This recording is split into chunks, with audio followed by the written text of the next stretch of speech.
V8 Hindi अध्याय 71 दुर्लभ जीवन रूप मंडप का हंगामा। यदि क्लास 2 क्रिएशन मास्टर बनने से पहले और बाद में कोई अंतर था तो लिन युआन ने महसूस किया कि यह मन की शांति थी।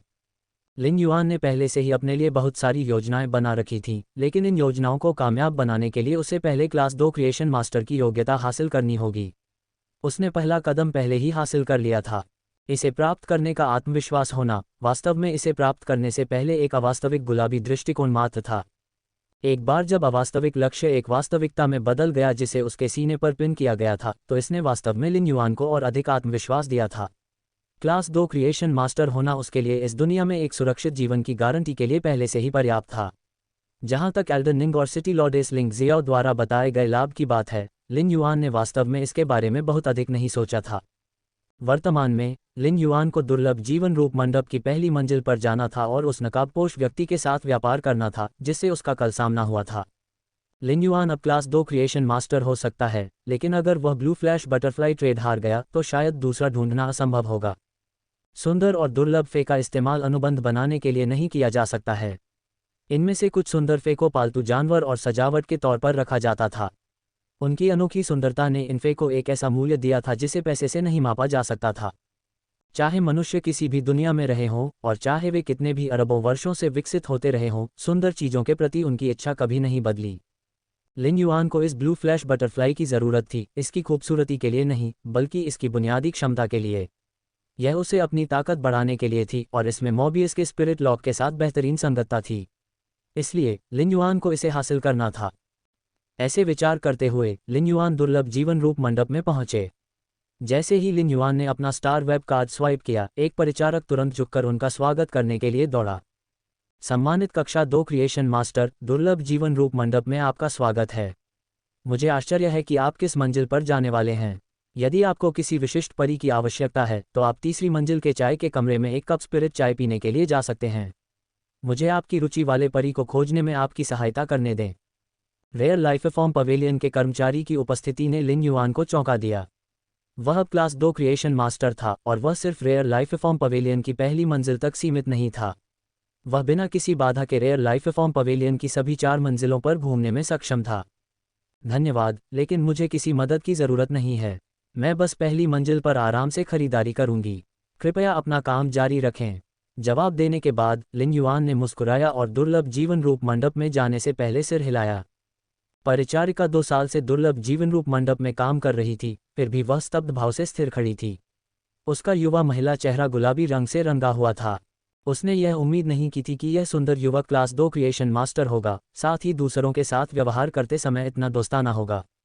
किसी व्यक्ति की स्थिति मायने नहीं रखती। अगर उन्हें विनम्र रहने की शिक्षा दी गई है तो यह हमेशा दूसरों पर अच्छा प्रभाव डालेगा। एक बार जब लिन युआन दुर्लभ जीवन रूप मंडप की पहली मंजिल में दाखिल हुआ तो उसने देखा कि वहां एक या कुछ तूफान की आंखें थीं। दुर्लभ जीवन रूप मंडप के सभी ग्राहक सूक्ष्म रूप से एक दिशा की ओर आकर्षित थे। ये या तो किसी महान परी की उपस्थिति थी या कोई हलचल। लिन युआन को वास्तव में कोई दिलचस्पी नहीं थी, लेकिन जब वह नकाबपोश आदमी के काउंटर की दिशा में चला तो उसने देखा कि तूफान की आंख भी उस नकाबपोश आदमी के काउंटर की दिशा में थी। लिन युआन थोड़ा और करीब गया और पाया कि यह वास्तव में वैसा ही था जैसा उसने सोचा था। नकाबपोश आदमी के काउंटर के सामने बहुत सारे लोग इकट्ठे हुए थे, कल रात से भी ज्यादा। नकाबपोश आदमी वहीं खड़ा था और बिना कुछ कहे काउंटर पर हाथ रखे था। उस समय लिन युआन ने एक घमंडी आवाज सुनी। आपने कहा था कि आप ये साबित करने में सक्षम हैं कि आपने जंगल में इन 4 तितली कोकून को पकड़ा है। इसलिए मैं अपनी किस्मत आजमाने के लिए 2 खरीदने को तैयार हूं। अब जब मैं आपके द्वारा दी गई कीमत चुकाने में सक्षम हूं, तो आप कल मिले ग्राहक का इंतजार क्यों करना चाहते हैं? क्या आपने कोई समझौता किया है या आपको कोई जमा राशि मिली है? यह आवाज़ एक मध्यम आयु वर्ग के व्यक्ति की थी जिसके काले बाल सफ़ेद बालों के साथ मिश्रित थे। लेकिन सिर्फ उसके बालों के रंग के आधार पर यह अनुमान लगाना सही नहीं था कि वह मध्यम आयु वर्ग का था। सफ़ेद बालों की वृद्धि को धीमा करने के लिए अच्छे देखभाल उपचारों के साथ कोई भी अपने बालों का रंग बनाए रख सकता है। देखभाल उपचारों के माध्यम से त्वचा भी अपनी युवा चमक बनाए रख सकती है। हालांकि झुर्रियां और उम्र के धब्बे दिखाते हैं कि यह आदमी एक बूढ़ा व्यक्ति माना जाता था जिसने अपनी जवानी को अच्छी तरह से बनाए रखा था। नकाबपोश आदमी ने अपने मोबाइल फ़ोन पर समय देखा और कहा, अभी शाम के 7 बजे हैं। मैंने उससे रात के 8 बजे मिलने का समय तय किया है। अगर वह रात के 9 बजे तक नहीं आता है तो मैं इन कोकून को बेचने का विकल्प चुनूंगा। इससे पहले कि वह घमंडी अधेड़ आदमी कुछ बोलता, उसके बगल में बैठा एक युवक असंतुष्ट होकर बोला, मेरे मालिक 2 घंटे तक आपका इंतजार कैसे कर सकते हैं? आप सामान बेच रहे हैं, लेकिन जब हम पैसे देने को तैयार हैं तो आप सौदा स्वीकार नहीं कर रहे हैं। क्या आप मेरे मालिक को नीची नज़र से नहीं देख रहे हैं? बोलते समय युवक ने अपनी छाती फुला ली और अपनी दाहिनी छाती की शिखा पर थपथपाया। लिन युआन ने देखा कि शिखर पर एक सितारा और एक ढाल है। ये क्लास एक क्रिएशन मास्टर के अनुचर का शिखर था। क्लास एक क्रिएशन मास्टर्स के पास भी एक अनुचर हो सकता है। जाहिर है, ये युवक मध्यम आयु वर्ग के व्यक्ति का नाइट अनुचर था, जबकि वह मध्यम आयु वर्ग का व्यक्ति क्लास एक क्रिएशन मास्टर था। युवक अब काफी चिंतित था। उसका मालिक जुआरी था और जब भी उसका मालिक जंगली तितली का कोकून देखता तो उसे खरीदने की इच्छा होती। अगर उसका मालिक उसे अस्वीकार कर देता तो वह दुखी हो जाता और दोष युवक को ही मिलता। हालांकि एक क्रिएशन मास्टर के अनुचर को क्रिएशन मास्टर से सहायता मिल सकती थी और अनुचर शिखा उन्हें उच्च अधिकार के साथ कार्य करने की अनुमति देती थी, फिर भी अनुचर जागीरदार थे। अपने स्वामी की स्थिति के कारण ऐसी बातें थीं जो उसके स्वामी नहीं कह सकते थे, इसलिए उसे अनुचर के रूप में सबसे आगे खड़ा होना पड़ता था। युवक ने चुपचाप देखा और अपने मालिक की ओर से आंख से इशारा पाकर तुरंत अपनी पीठ सीधी करके खड़ा हो गया। आसपास के लोगों ने इस हंगामे पर अपना ध्यान केंद्रित कर लिया था और ध्यान से नहीं देखा था, इसलिए उन्हें पहली मंजिल पर एक प्रतिष्ठित क्रिएशन मास्टर को देखने की उम्मीद नहीं थी। दुर्लभ जीवनरूप मंडप की पहली मंजिल पर मौजूद अधिकांश लोग साधारण लोग थे और उनके लिए स्वाभाविक रूप से निम्न श्रेणी के आत्मा क्यूई पेशेवरों के साथ संपर्क बनाना बहुत कठिन था। सृजन मास्टर्स की तो बात ही छोड़िए। इस समय अधिकांश दर्शकों की आंखें जिज्ञासा और श्रद्धा से भरी थीं, लेकिन बहुत से ऐसे भी थे जिनकी आंखों में असंतोष था। यह अनुचर के शब्दों के कारण था, जो स्पष्ट रूप से दबाव बनाने के लिए अपने पद का उपयोग करने की कोशिश कर रहा था। अगर ऐसी चीजें उनके साथ नहीं होती तो शायद कोई कुछ भी महसूस न कर पाए, लेकिन जो लोग धार्मिक हैं उनके लिए इसका आनंद लेना मुश्किल है। नकाबपोश आदमी कोने में चला गया और बिना कुछ बोले जमीन पर बैठ गया।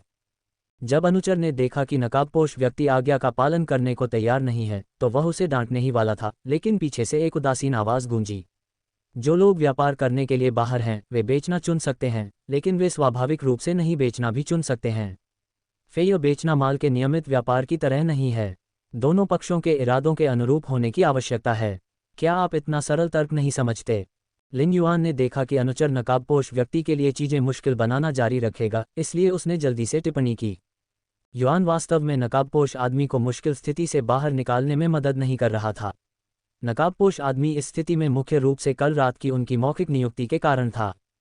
जब एक सज्जन व्यक्ति अपनी बात कहता है तो उसे उस पर कायम रहना चाहिए। लिन युआन को उम्मीद नहीं थी कि कल रात की मौखिक नियुक्ति और जल्दबाजी में चले जाने के बाद नकाबपोश व्यक्ति अपने सौदे पर कायम रहेगा। अगर लिन युआन ने कहा कि वह प्रभावित नहीं हुआ तो ये झूठ होगा। अगर यह नकाबपोश व्यक्ति अपने शब्दों और अपने वादे पर कायम नहीं रहता तो लिन युआन की ब्लू फ्लैश बटरफ्लाई उड़ जाती। अनुचर केवल कठोर स्वर में ही बोल सकता था, क्योंकि दुर्लभ जीवनरूप मंडप बाहर जैसा नहीं था। अनुचर समझ गया कि यह स्थान उसके स्वामी का स्टोर नहीं था जहां उसके शब्दों का अधिकार था। यहां तक कि जब कोई सी रैंक स्पिरिट क्यूई पेशेवर आता था तो उन्हें उसके साथ विनम्र होना पड़ता था। यदि कोई भी रैंक स्पिरिट क्यूई पेशेवर अपने स्वामी से मदद मांगता था तो उन्हें उसके साथ सम्मानपूर्वक व्यवहार करना पड़ता था। रेयर लाइफ फॉर्म पवेलियन एक ऐसी जगह थी जहां उसके शब्द बिल्कुल भी उपयोगी नहीं थे। वास्तव में अगर वह रेयर लाइफ फॉर्म पवेलियन में परेशानी पैदा करता है तो उसे किसी भी नुकसान की जिम्मेदारी लेनी होगी। अगर रेयर लाइफ फॉर्म पवेलियन उसके पीछे पड़ जाता तो उसका मालिक भी उसकी परवाह नहीं करता। भले ही उसका मालिक मदद करना चाहे, लेकिन उसका मालिक क्या कर सकता है? यह उपयोगी नहीं हो सकता। दुर्लभ जीवनरूप मंडप को किसी निजी संगठन का समर्थन प्राप्त नहीं था, रेडियंस फेडरेशन ने इसका समर्थन किया था। जब नौकर ने सुना कि कोई उसके काम में दखल देने की कोशिश कर रहा है तो उसका दबा हुआ गुस्सा बाहर निकल आया। तुम कौन से टॉम, डिक या हैरी होते हो जो मेरे काम में दखल देते हो? बोलते समय युवा अनुचर ने पलट कर देखा, लेकिन इससे पहले कि वह अपनी बात पूरी कर पाता उसके सारे शब्द वापस उसके मुंह में ठूंस दिए गए। एक ऐसे व्यक्ति के रूप में जो क्लास एक क्रिएशन मास्टर के अनुचर के रूप में अपनी स्थिति के बारे में बेहद सजग था, वह हमेशा उम्मीद करता था कि दूसरे लोग उसके दाहिने सीने पर शिखा देख सकें। इसलिए वह अवचेतन रूप से दूसरों के दाहिने सीने पर भी ध्यान देगा। यदि वह नहीं देखता तो कोई बात नहीं, लेकिन जब उसने इसे देखा तो उसे झटका लगा। इस 17 या 18 वर्षीय युवक ने वास्तव में एक शिखा पहनी थी जो उसके मालिक की शिखा के लगभग समान थी, लेकिन उसमें एक सितारा नहीं था, उसमें 2 सितारे थे। वह वास्तव में क्लास 2 क्रिएशन मास्टर है। युवा अनुचर की याद में जब वह अपने गुरु का अनुसरण कर रहा था तो उसे कुछ वर्ग 2 सृजन गुरुओं को देखने का सौभाग्य मिला, लेकिन वे सभी बूढ़े थे। लिन युआन जैसे युवा सृजन गुरु, जो उस समय वर्ग 2 के थे, ने तुरंत युवा अनुचर के ज्ञान को तोड़ दिया था। अपने गुरु के उन क्लास 2 क्रिएशन मास्टर्स के प्रति सम्मानजनक व्यवहार को याद करके और यह याद करके कि कैसे उन्होंने लिन युआन को टॉम, डिक या हैरी कहा था, युवा अनुचर डर गया। उसे लगा कि उसकी जीभ सुन्न हो गई है और वह आधा शब्द भी नहीं बोल पा रहा था। युवा अनुचर की प्रतिक्रिया बहुत नाटकीय थी। पहले वह बहुत ही उच्च और शक्तिशाली व्यवहार कर रहा था, लेकिन वह अचानक डरपोक और कायब बन गया। इस परिवर्तन ने तुरंत सभी का ध्यान लिन युआन की ओर आकर्षित कर दिया। अभी लिन युआन दुर्लभ जीवन रूप मंडप की पहली मंजिल के लिए तूफान की आंख में बदल गया था। जब सभी ने अपना ध्यान केंद्रित किया तो उन्होंने तुरंत देखा कि लिन युआन ने अपनी छाती पर क्लास 2 क्रिएशन मास्टर की शिखा पहन रखी थी। वे खुद को आश्चर्यचकित हुए बिना नहीं रह सके, वह वास्तव में क्लास 2 क्रिएशन मास्टर है। यह मेरा पहली बार क्लास 2 क्रिएशन मास्टर को देखने का अनुभव है। क्लास 2 क्रिएशन मास्टर इतना युवा कैसे हो सकता है? यहाँ ज्यादातर लोग आम लोग थे। उन्हें शायद पता था कि क्रिएशन मास्टर्स का दर्जा महान होता है, लेकिन क्रिएशन मास्टर का जीवन अभी भी उनके लिए बहुत दूर की बात थी। इसलिए क्लास 2 क्रिएशन मास्टर्स केवल आम लोगों के लिए सम्मान का शब्द होगा, लेकिन क्लास 1 क्रिएशन मास्टर के लिए वे क्लास 2 क्रिएशन मास्टर को एक अलग नज़रिए से देखते थे। क्लास 2 क्रिएशन मास्टर बनना उनका लक्ष्य था, और यह ऊपर से नीचे दबाव डालने वाला एक विशाल पहाड़ भी था। जब मध्यम आयु वर्ग के व्यक्ति ने देखा कि लिन युआन इतनी कम उम्र का क्लास 2 क्रिएशन मास्टर था, तो उसका पहले वाला घमंडी रवैया वापस आ गया था। उसका दबंग रवैया अब सतर्क और विनम्र हो गया था। वह तुरंत मुस्कुराए और बोले, मैंने कभी नहीं सोचा था कि मैं यहाँ आदरणीय महोदय को देख पाऊंगा। ये वास्तव में सम्मान की बात है। कक्षा 1 के सृजन मास्टर लिन युआन को बिल्कुल नहीं जानते थे, लेकिन ये देखते हुए कि लिन युआन कितना युवा था, मध्यम आयु वर्ग के व्यक्ति ने लिन युआन को श्रद्धा की एक अतिरिक्त परत के साथ देखा। क्रिएशन मास्टर्स को विरासत मिल सकती है, और एक प्रशिक्षित क्रिएशन मास्टर बहुत तेज गति से आगे बढ़ सकता है। साथ ही क्रिएशन मास्टर का पेशा ऐसा था जिसमें संसाधनों की अत्यधिक मात्रा का उपयोग होता था। प्रत्येक उन्नति के लिए आध्यात्मिक अवयवों के विशाल संचय की आवश्यकता होगी। क्रिएशन मास्टर्स इंद्रियों पर निर्भर थे और तकनीक को बढ़ाने की भी आवश्यकता थी। क्रिएशन मास्टर्स के लिए एक फे को विकसित करने की कीमत इतनी अधिक थी क्योंकि क्रिएशन मास्टर्स को भारी मात्रा में संसाधनों की आवश्यकता थी। यही कारण था कि गरीब परिवार कुलीन बच्चों को जन्म नहीं दे पाते थे। क्लास 1 क्रिएशन मास्टर की राय में लिन युआन अधिकार और धन वाला व्यक्ति था। उसकी उम्र और उपलब्धि सब कुछ बता देती थी। हालांकि क्लास 1 क्रिएशन मास्टर को नहीं पता था कि लिन युआन वास्तव में एक असामान्य व्यक्ति था। उसका क्रिएशन मास्टर मानक पूरी तरह से उसके द्वारा प्राप्त किया गया था। लिन युआन को क्लास 1 क्रिएशन मास्टर के अभिवादन में बिल्कुल भी दिलचस्पी नहीं थी, इसलिए उसने अधेड़ उम्र के व्यक्ति को नज़रअंदाज किया और सीधे नकाबपोश व्यक्ति के पास चला गया। मैं यहाँ व्यापार करने आया हूँ और मैं तुम्हारा वादा निभाने के लिए धन्यवाद देता हूँ। क्लास 1 क्रिएशन मास्टर को लिन युआन की उदासीनता से कोई फर्क नहीं पड़ा। इसके बजाय उसने एक राहत भरी मुस्कान दी, क्योंकि लिन युआन की उदासीनता का मतलब था कि लिन युआन इस मामले को आगे नहीं बढ़ाएगा। उसे उम्मीद नहीं थी कि इस नकाबपोश आदमी ने क्लास 2 क्रिएशन मास्टर से वादा किया था। क्लास 1 क्रिएशन मास्टर ने नकाबपोश आदमी को देखा और महसूस किया कि उसके दांत दर्द कर रहे हैं। क्या तुम मुझे यह नहीं बता सकते कि तुमने क्लास 2 क्रिएशन मास्टर से वादा किया था? जिस तरह से तुम चुप रहे और कुछ नहीं कहा, वह वैसा ही है जैसे तुम मुझे फंसाने की कोशिश कर रहे हो। हालांकि क्लास 1 क्रिएशन मास्टर को यह नहीं पता था कि नकाबपोश व्यक्ति लिन युआन को अनजान तरीके से देख रहा था, क्योंकि नकाबपोश व्यक्ति को यह नहीं पता था कि उसने क्लास 2 क्रिएशन मास्टर से वादा किया था। नकाबपोश आदमी खड़ा हुआ और बोला, मैं तुम्हें सबूत दूंगा कि ये 4 तितली के कोकून अंतहीन जंगल में पाए गए थे और तुम पूरी कीमत चुकाओगे। नकाबपोश आदमी के शब्द सवाल की तरह नहीं लग रहे थे, बल्कि एक बयान की तरह लग रहे थे। लिन युआन ने सिर हिलाया और कहा, ठीक है। लिन युआन अपनी क्षमता ट्रू डेटा का उपयोग करके कोकून के अंदर तितली प्रजाति के फी को जांचने में सक्षम था, इसलिए उसे नकाबपोश आदमी से सबूत की आवश्यकता नहीं थी। हालांकि उसने नकाबपोश आदमी को नहीं रोका। कल नकाबपोश व्यक्ति को ठग समझकर उसके साथ व्यवहार किया गया था, और कुछ लोग विशेष रूप से ये तमाशा देखने के लिए यहाँ आए थे। इस प्रकार जब इस नकाबपोश व्यक्ति ने सबूत दिखाया तो ये सभी के लिए भी साबित हो जाएगा। नकाबपोश व्यक्ति ने अपनी आध्यात्मिक ऊर्जा को सक्रिय किया, लेकिन उसे बहुत लंबा समय लगा जब तक कि उसका शरीर कांपने लगा, और फिर एक बैंगनी कीट कोकून को बुलाया। कीट का कोकून बहुत बड़ा था और ये तितली के कोकून जैसा नहीं था। इसकी कोकून की दीवार मांस जैसी थी और यह काफ़ी सख्त दिख रही थी। यह एक छोटे से दिल की तरह था जो अपने अंदर एक जीवन को जन्म दे रहा था। उस समय लिन युआन ने कीट कोकून की जांच करने के लिए ट्रू डेटा का इस्तेमाल किया। जब उसने कीट कोकून की जानकारी पढ़ी तो उसकी पुतलियां सिकुड़ गईं। ये कीट कोकून कोई सामान्य परी नहीं था, बल्कि वास्तव में एक स्रोत प्रकार का जीवन रूप था। हालांकि ये स्रोत प्रकार का जीवन रूप लगभग मृत्यु की स्थिति में था। प्रकार के जीवन रूपों को सबसे आश्चर्यजनक और दुर्लभ चीजों में से एक कहा जा सकता है। प्रत्येक स्रोत प्रकार के जीवन रूपों में अलग अलग अनूठी विशेषताएं थीं। लिन युआन के स्रोत बीज को किसी आध्यात्मिक ऊर्जा की आवश्यकता नहीं थी और अनुबंध बनाने के लिए ताज़ा रक्त का उपयोग किया गया था। ये ठेकेदार की इच्छा के अनुसार भी विकसित हो सकता था और ये दर्ज किए गए अन्य स्रोत बीजों से अलग था। लिन युआन ने जीनियस को विशेष रूप से स्रोत बीजों के बारे में जानकारी प्राप्त करने की अनुमति दी थी। ये देखने पर कि कैसे नकाबपोश व्यक्ति ने अपनी आध्यात्मिक ऊर्जा का उपयोग करके बैंगनी मांस के कोकून को बुलाया, लिन युआन को सूक्ष्म अनुमान हुआ कि यह स्रोत प्रकार का जीवन रूप एक कीट रानी थी। कीट रानी एक प्रजनन मशीन की तरह थी और वह प्रत्येक ग्रेड में खाए गए कीटों को मॉडल के रूप में इस्तेमाल कर सकती थी। फिर वह उसी मॉडल और जीन के कीटों का उत्पादन और प्रतिकृति बना सकती थी। कोई कह सकता है कि कीट रानी एक कीट झुंड के बराबर थी। हालांकि कीट रानी को मेजबान से आध्यात्मिक ऊर्जा की अत्यधिक मात्रा की आवश्यकता होती है। कीट रानी के साथ अनुबंध करने के बाद आत्मा क्यूई पेशेवर अन्य फे के साथ अनुबंध करने में सक्षम नहीं होगा। स्रोत बीज, लाल कांटा और स्रोत प्रकार की कीट रानी के बीच यही अंतर था। वर्तमान में ये कीट रानी लगभग मरणासन अवस्था में थी तथा इसकी जड़ों को गंभीर क्षति पहुंची होगी। कीट रानी के पास कोकून के रूप में अपना जीवन बनाए रखने के अलावा कोई विकल्प नहीं था। सोर्स टाइप लाइफ फॉर्म में हमेशा एक खामी रही है और इतने सालों के बाद भी रेडियंस फेडरेशन इस समस्या को हल नहीं कर सका। जब सोर्स टाइप लाइफ फॉर्म गंभीर रूप से घायल हो जाते थे तो उन्हें बड़ी मात्रा में आध्यात्मिक अवयवों का उपयोग करके बनाए रखा जा सकता था।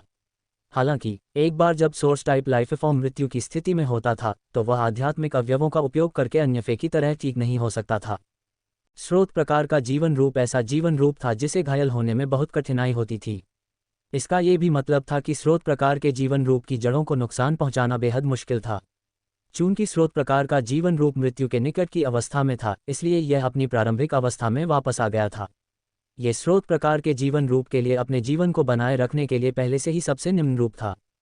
उस समय स्रोत प्रकार का जीवन रूप केवल शुद्धतम स्पिरिट क्यूई प्राप्त कर सकता था और केवल शुद्ध स्पिरिट क्यूई की एक बड़ी मात्रा ही उसे ठीक होने की अनुमति दे सकती थी। ये स्पिरिट साइफन गोल्डफिश के समान था। हालांकि स्पिरिट साइफन गोल्डफिश द्वारा आवश्यक स्पिरिट क्यूई की शुद्धता मृत्यु के निकट स्रोत प्रकार के जीवन रूप से बहुत कम थी। उच्च शुद्धता वाली स्पिरिट क्यूई को स्पिरिट अवयवों के सही मिश्रण से निकाला जा सकता है। हालांकि आध्यात्मिक अवयवों से निकाले गए अत्यधिक संकेंद्रित स्पिरिट क्यूई में एक निश्चित स्तर का औषधीय प्रभाव था। भले ही औषधीय प्रभाव हल्के थे, लेकिन यह निकट मृत्यु अवस्था में एक स्रोत प्रकार की कीट रानी के लिए अभी भी घातक था। लिन युआन को आखिरकार समझ में आ गया कि यह नकाबपोश आदमी इतनी उदास अवस्था में क्यों होगा। लिन युआन अवसाद को समझता था और वास्तव में इसे खुद महसूस कर सकता था। अवसाद की उत्पत्ति कीट रानी की चोट से हुई थी। कीट रानी से आध्यात्मिक ऊर्जा की आवश्यकता ने नकाबपोश आदमी को अन्य परियों के साथ अनुबंध करने की अनुमति नहीं दी। ये नकाबपोश आदमी के आत्मा क्यूई पेशेवर के रूप में मार्ग को तोड़ने के समान था। वहां उपस्थित सभी लोग, यहां तक कि प्रथम श्रेणी के क्रिएशन मास्टर भी यह नहीं पहचान पाए कि नकाबपोश व्यक्ति का बैंगनी मांस का कोकून किस प्रकार का परी था। दुनिया में भारी मात्रा में जानकारी थी और यदि लिन युआन ने सच्चे डेटा का उपयोग नहीं किया होता और जीनियस को स्रोत बीजों से संबंधित जानकारी का अध्ययन करने की अनुमति नहीं दी होती तो लिन युआन इसे पहचानने में सक्षम नहीं हो पाता। नकाबपोश व्यक्ति ने लिन युआन से कहने से पहले अपने हाथ पर बैंगनी मांस के कोकून को बहुत देर तक देखा। अपना हाथ कीट कोकून पर रखें और आप अंतहीन जंगल की गहराई में 4 तितली कोकून खोजने का दृश्य देख पाएंगे। यदि स्रोत प्रकार के जीवन रूपों के बीच श्रेणियां थीं, तो कीट रानी को उत्पादन प्रकार और आध्यात्मिक प्रकार माना जाता था। कीट रानी की आध्यात्मिक प्रकार की विशेषता यादों को देखने की अनुमति देना था। नकाबपोश आदमी को दूसरों की राय से कोई मतलब नहीं था और जब तक वह 4 तितली कोकून की उत्पत्ति साबित कर सकता था तब तक ये ठीक था। जहां तक दूसरों के संदेह का सवाल है, नकाबपोश आदमी को इसकी बिल्कुल भी परवाह नहीं थी। लिन युआन ने 2 कदम आगे बढ़कर बैंगनी मांस के कोकून पर अपना हाथ रखा और वह मांस के कोकून से हल्की गर्मी महसूस कर सकता था। मांस के कोकून के भीतर का जीवन रूप पहले से ही बेहद कमजोर और दुर्बल था। ऐसा लगा जैसे एक छोटी सी लौ है जिसे हवा से बुझाया जा सकता है। अगर यह एक नियमित हंगामा होता तो जब दूसरे लोग सबूत का ये तरीका देखते तो उन्हें लगता कि यह वास्तव में दिखावा है। हालांकि लिन युआन की क्लास 2 क्रिएशन मास्टर की हैसियत के कारण किसी के मन में ऐसा विचार नहीं आया। 120 रेडियंस डॉलर में 4 तितली कोकून एक खगोलीय कीमत हो सकती है, लेकिन यह एक क्लास 2 क्रिएशन मास्टर के लिए सिर्फ एक छोटी सी बात थी। इसलिए क्लास 2 क्रिएशन मास्टर के लिए ऐसा दिखावा करना उचित नहीं था। ये देखकर कि अब देखने के लिए कोई शो नहीं बचा है, भीड़ तितर बितर हो गई। जब मध्यम आयु वर्ग के प्रथम श्रेणी के क्रिएशन मास्टर ने देखा कि उसका युवा अनुचर अभी भी सदमे की स्थिति में है, तो वह इतना क्रोधित हुआ कि उसने युवा अनुचर की गर्दन पर थप्पड़ मारा, जिससे अनुचर तुरंत जाग गया। युवा अनुचर ने अपने स्वामी के क्रोधित भाव को देखकर अपनी गर्दन सिकोड़ ली।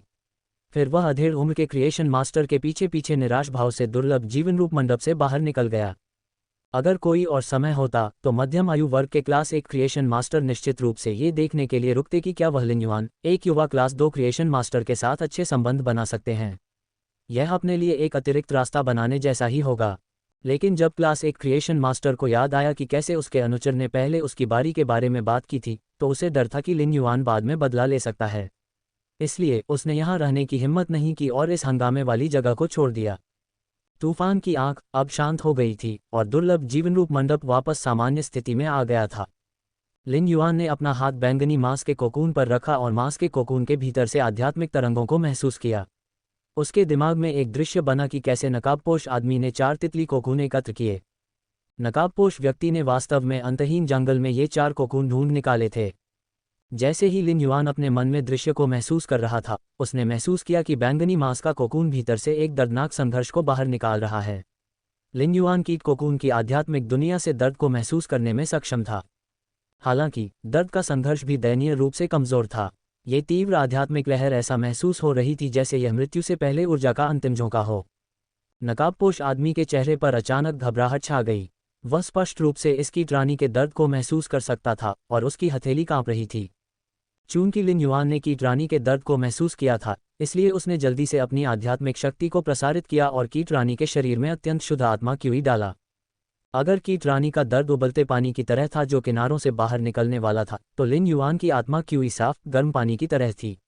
जब साफ गर्म पानी को उबलते पानी में मिलाया गया तो ये ठंडे पानी की तरह उबलने की स्थिति को तुरंत रोकने में सक्षम नहीं हो सकता था, लेकिन इसने कीट रानी के लिए शांति बहाल करने के लिए सबसे कोमल तरीका इस्तेमाल किया। जैसी कि उम्मीद थी, जब लिन युआन की शुद्ध आत्मा क्यूई ने कीट रानी के शरीर में प्रवेश किया तो इसने कीट रानी और उसकी स्रोत प्रकार की पुनर्प्राप्ति क्षमता को जागृत कर दिया।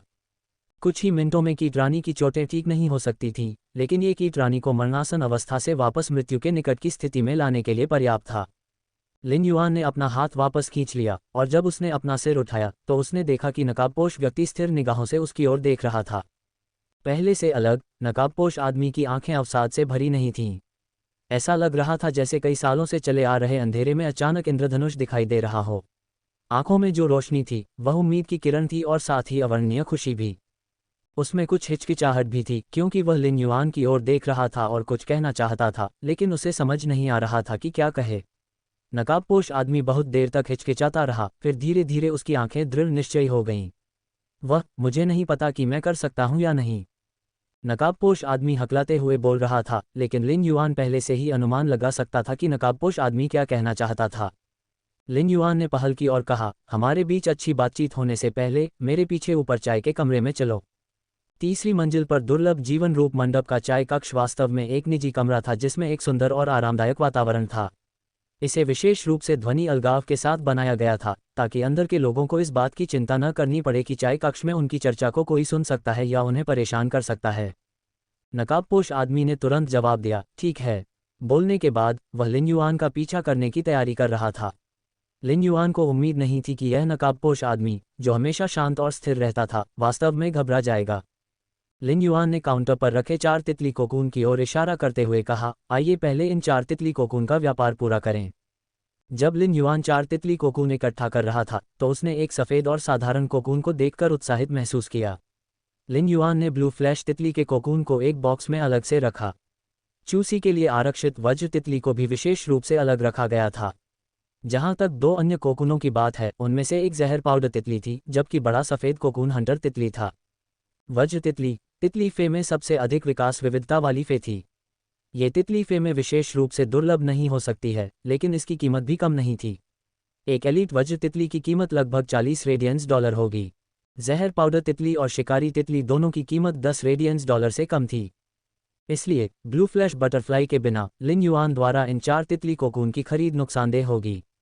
हालांकि चूंकि उसने ब्लू फ्लैश बटरफ्लाई प्राप्त की है, इसलिए इसे शुद्ध लाभ माना जाएगा। व्यापार के बाद लिन युआन पैसे को नकाबपोश आदमी के स्टार वेब खाते में स्थानांतरित करने वाला था, लेकिन नकाबपोश आदमी ने इसे स्वीकार नहीं किया। लिन युआन ने नकाबपोश आदमी के कंधे पर थपथपाया और कहा, यह मामला यही है। चूंकि मैंने आपके तितली कोकून खरीदे हैं, इसलिए स्वाभाविक रूप से मुझे आपको रेडियंस डॉलर का भुगतान करना होगा। अगर आपको कुछ कहना है तो हम चाय के कमरे में बात कर सकते हैं। लिन युआन की बात सुनने के बाद नकाबपोश व्यक्ति अंततः सहमत हो गया। लिन युआन ने कर्मचारियों की तलाश की और चाय के कमरों में से एक का उपयोग करने का प्रस्ताव रखा, इसलिए उन्हें सीधे तीसरी मंजिल पर ले जाया गया।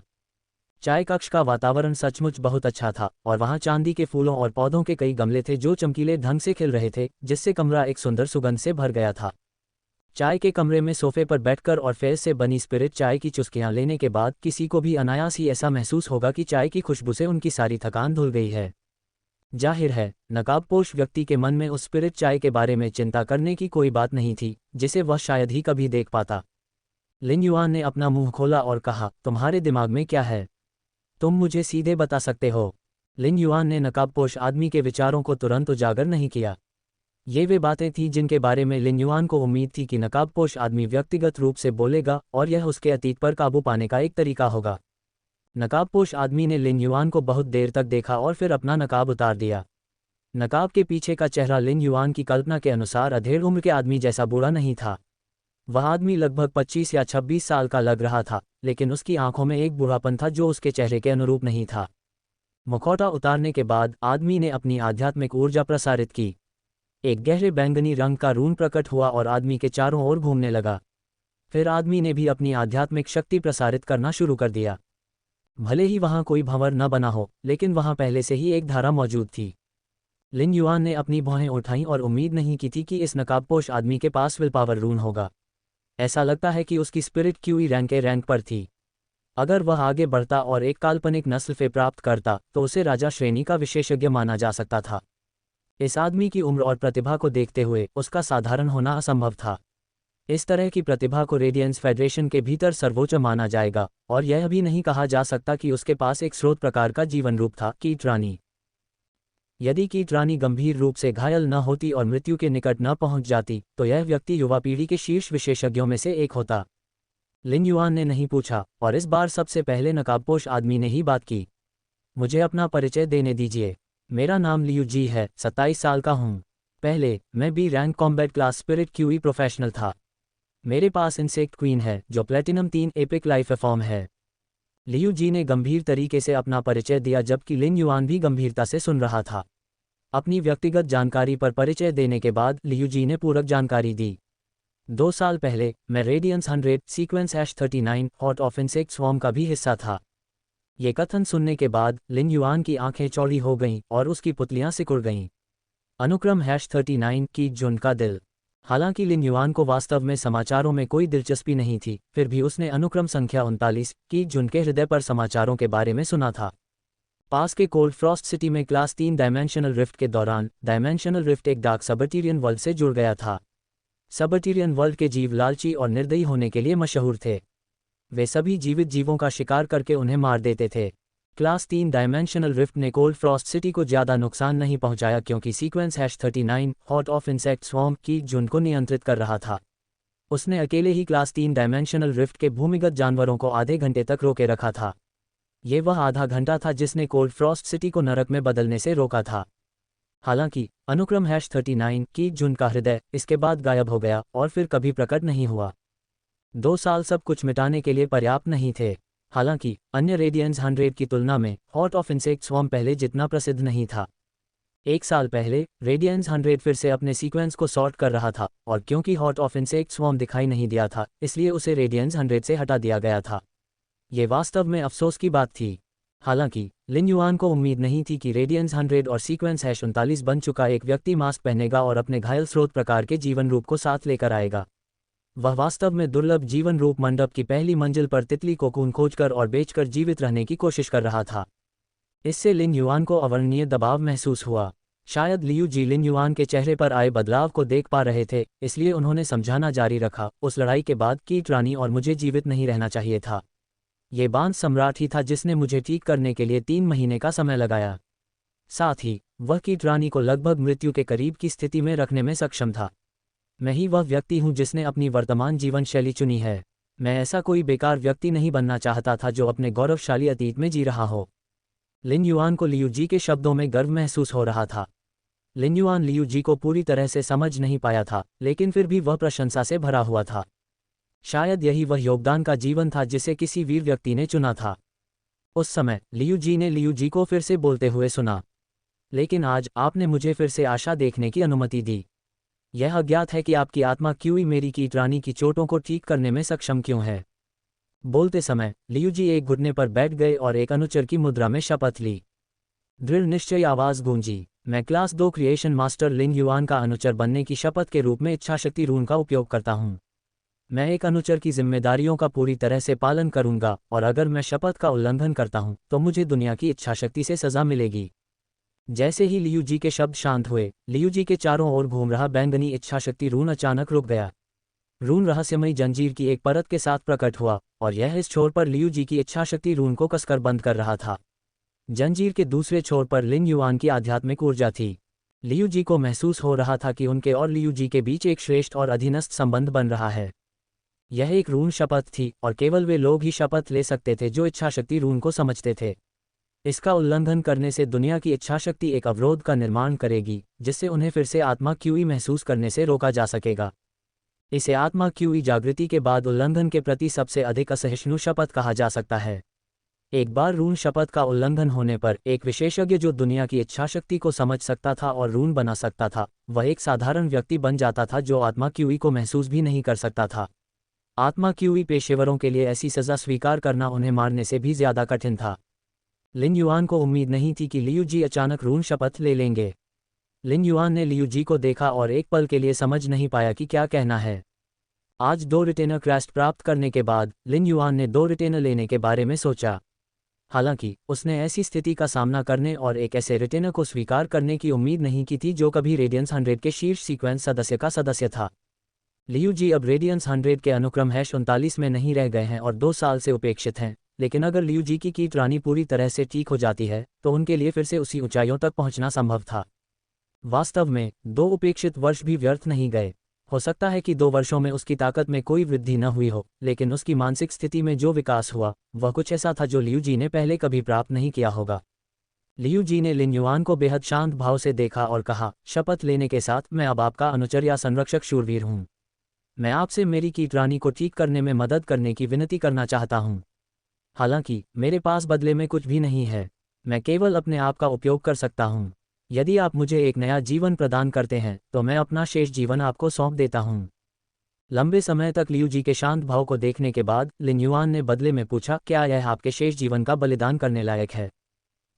जब लियू जी ने लिन युआन का प्रश्न सुना तो उसे याद आया कि कैसे बांस सम्राट ने कहा था कि कीटरानी केवल अत्यंत शुद्ध आत्मा क्यूई के साथ धीरे धीरे ठीक हो सकती है, जिसका कोई औषधीय प्रभाव नहीं होता है। ये कुछ ऐसा था जिसे बांस सम्राट भी हासिल नहीं कर सकता था। अगर कक्षा 5 का क्रिएशन मास्टर ऐसा नहीं कर सकता तो ये लियू जी को मौत की सजा देने के समान था। पिछले कुछ सालों में लियू जी ने दूसरे क्रिएशन मास्टर्स की तलाश करने की कोशिश की थी, लेकिन ये बेकार था। जैसे जैसे समय बीतता गया उसके पास अब कोई उम्मीद नहीं बची थी। लेकिन यह अज्ञात था कि उसके सामने इस युवा के पास आत्मा क्यूई क्यों थी जो उसकी कीटरानी को ठीक होने में मदद कर सकती थी। ये लियू जी के लिए एकमात्र अवसर था। ये कहना तो दूर की बात है कि यह इसके लायक था या नहीं, क्योंकि आत्मा क्यूई व्यवसाय चुनने के बाद व्यक्ति को विभिन्न विकल्पों और निर्णयों का सामना करना पड़ेगा। प्रत्येक विकल्प व्यक्ति को पूरी तरह से अलग रास्ते पर ले जाएगा। लियू जी लगातार चुनाव कर रही थी। उसने स्रोत प्रकार के जीवन रूप कीटरानी को चुना, रेडियंस 100 के अनुक्रम सदस्य बनने का प्रयास करने का चुनाव किया, कोल्ड फ्रॉस्ट सिटी की रक्षा करने का चुनाव किया और अब लिन युआन का अनुचर शूरवीर बनने का चुनाव किया।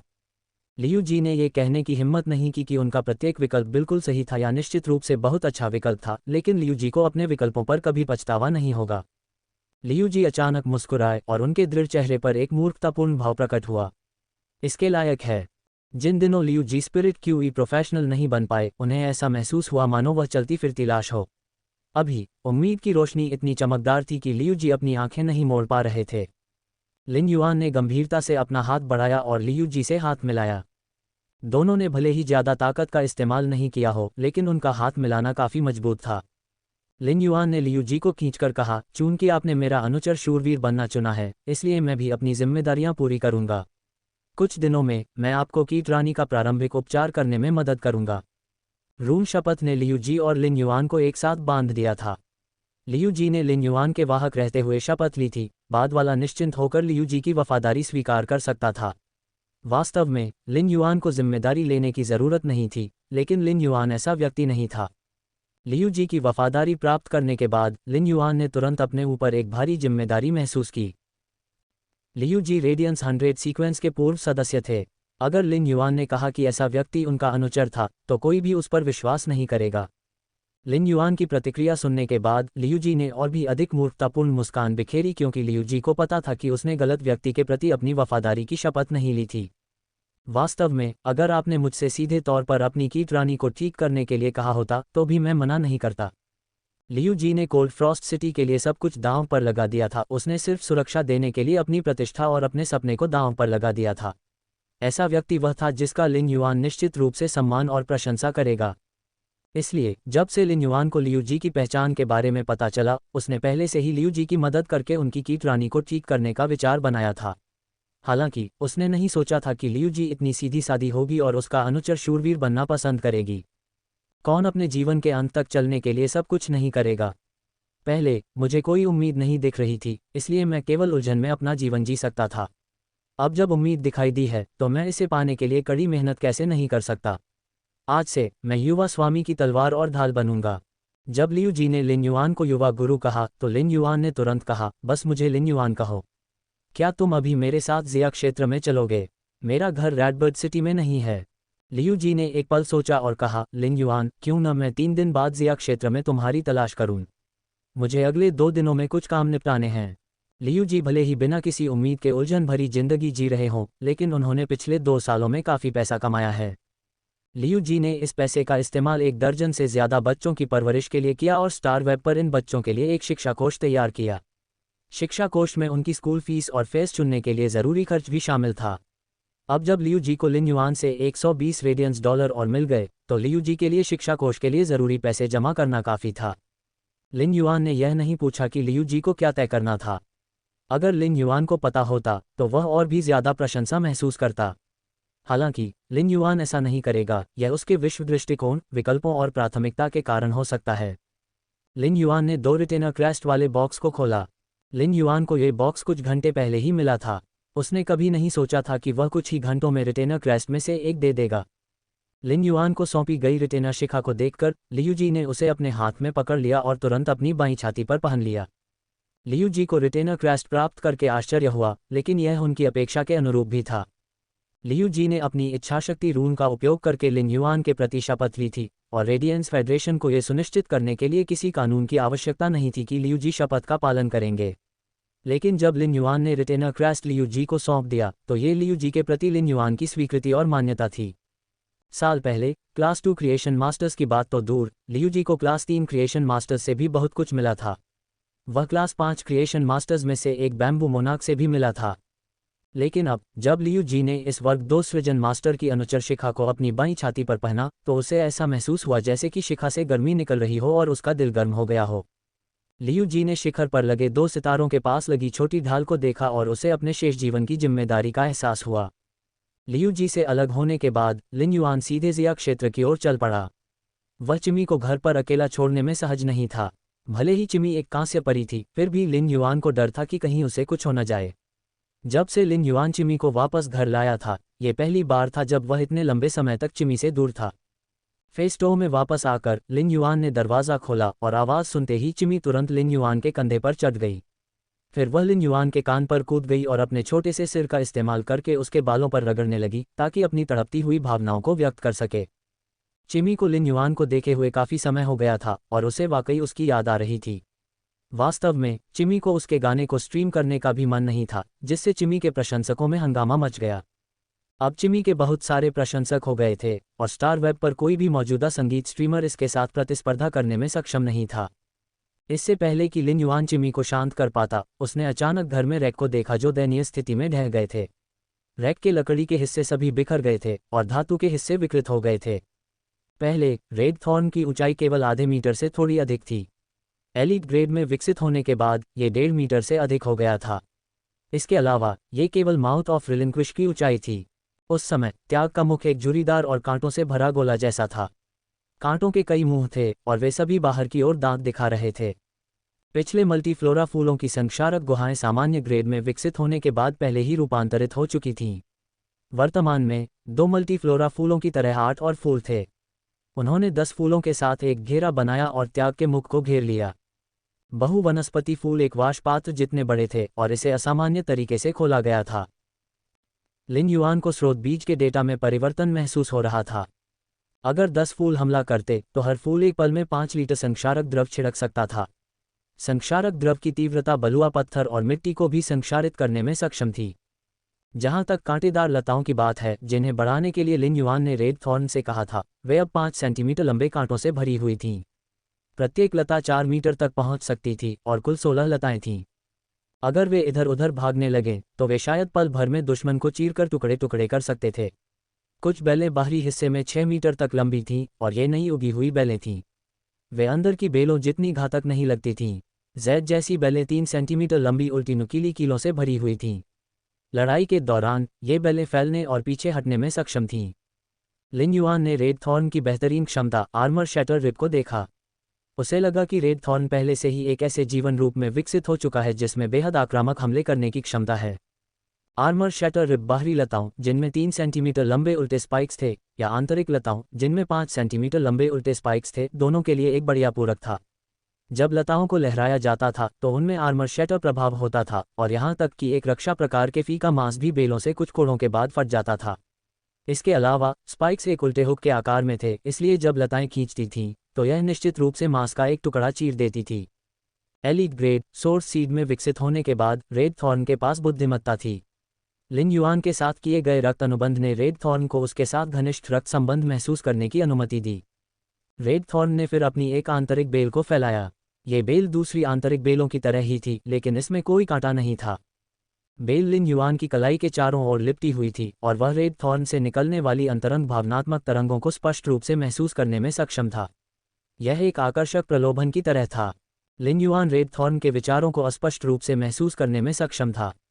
ऐसा लग रहा था कि यह बेल विशेष रूप से तब उगाई गई थी जब रेड थॉर्न बुद्धिमत्ता के कारण कुलीन ग्रेड में विकसित हुआ था, जिससे रेड थॉर्न लिन युआन के करीब आ सके।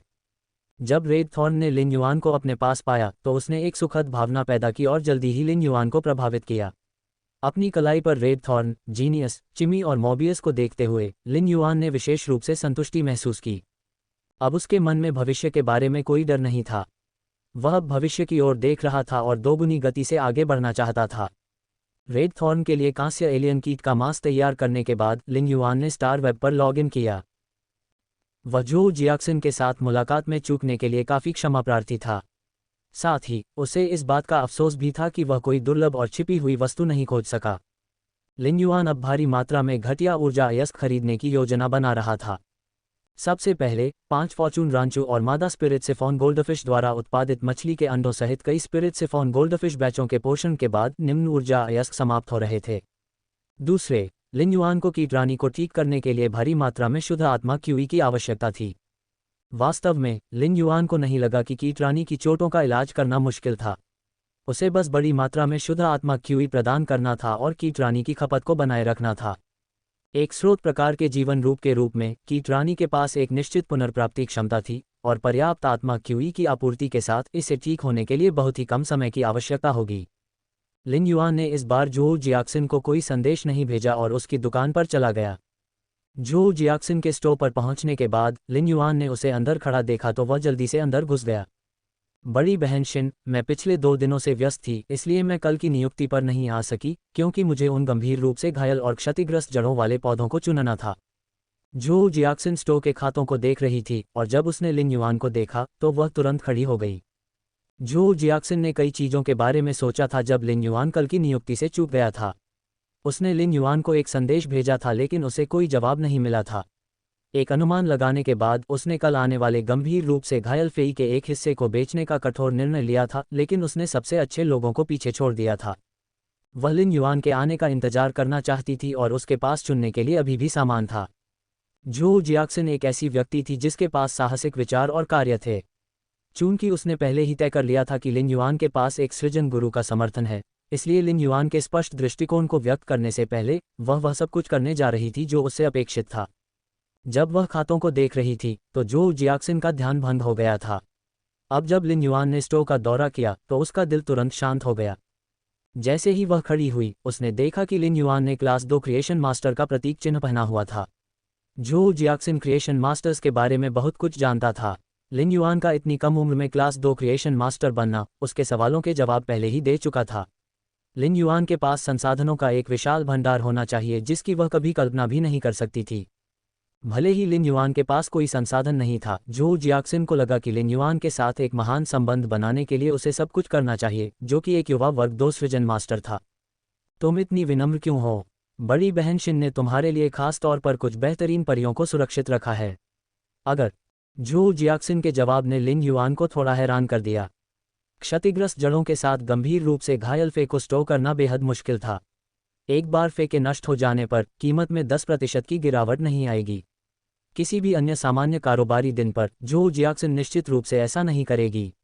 अन्यथा इस तरह से घायल फे को बेचने पर उसे निश्चित रूप से घाटा होगा। जो जियाक्सिन के स्टोव में कोई क्रिएशन मास्टर नहीं होना चाहिए था, लेकिन अगर कोई क्रिएशन मास्टर होता भी तो एक गंभीर रूप से घायल फे की जान बचाने के लिए क्रिएशन मास्टर का समय बर्बाद करना पहले से ही घाटे का सौदा था। ये स्पष्ट था कि जो जियाक्सिन लिन युआन के लिए ऐसा कर रहा था। चाहे जो भी कारण हो, लिन युआन इस एहसान को स्वीकार करने वाला था। तो मैं बड़ी बहन शिन को उन गंभीर रूप से घायल परियों को मेरे लिए सुरक्षित रखने के लिए धन्यवाद दूंगी। लिन युआन का स्पिरिट लॉक स्थानिक क्षेत्र पहले से ही काफी बड़ा था जब मोबियस कांस्य ग्रेड में विकसित हुआ था। परमानंद की शुद्ध भूमि और अत्यधिक केंद्रित आत्मा क्यूई के साथ मिलकर काम करके ये क्षतिग्रस्त जड़ों वाले फेस को ठीक करने के लिए बेहद उपयुक्त था। क्षतिग्रस्त जड़ों वाले फे की कीमतें आध्यात्मिक अवयवों में विभाजित फे की कीमत से थोड़ी ही अधिक थीं। यह अज्ञात था कि स्वस्थ फे की तुलना में ये कितना सस्ता था। यदि लिन युआन ऐसे घायल फे को खरीदने और उन्हें फिर से बेचने से पहले उन्हें ठीक करने में सक्षम होता तो वह अब जितना कमा रहा था उससे कहीं अधिक कमा पाता।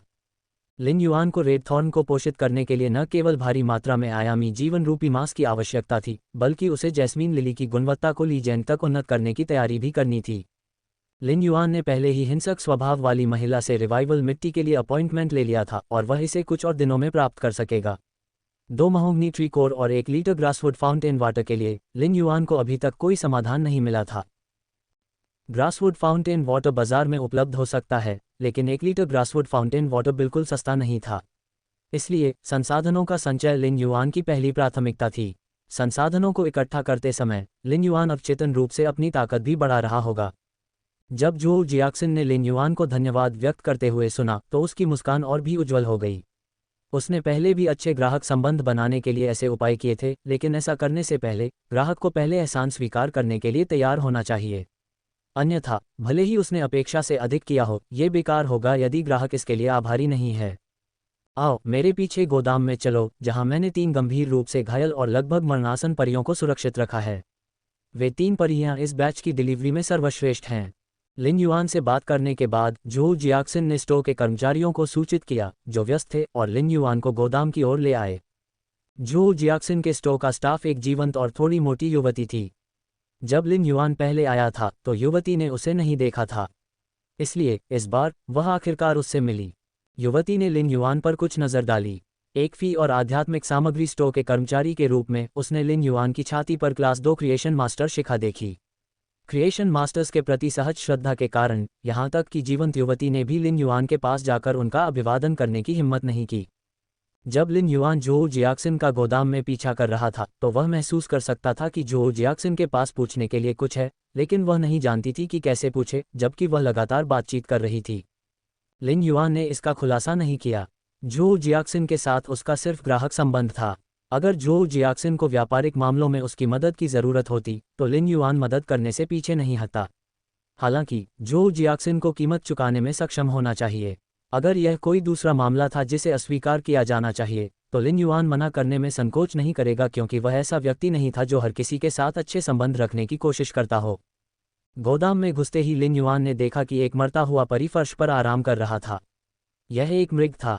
यह एक स्वॉर्ड हॉर्न स्पीड एंटेलोप है जो एक अच्छा सिल्वर फे है।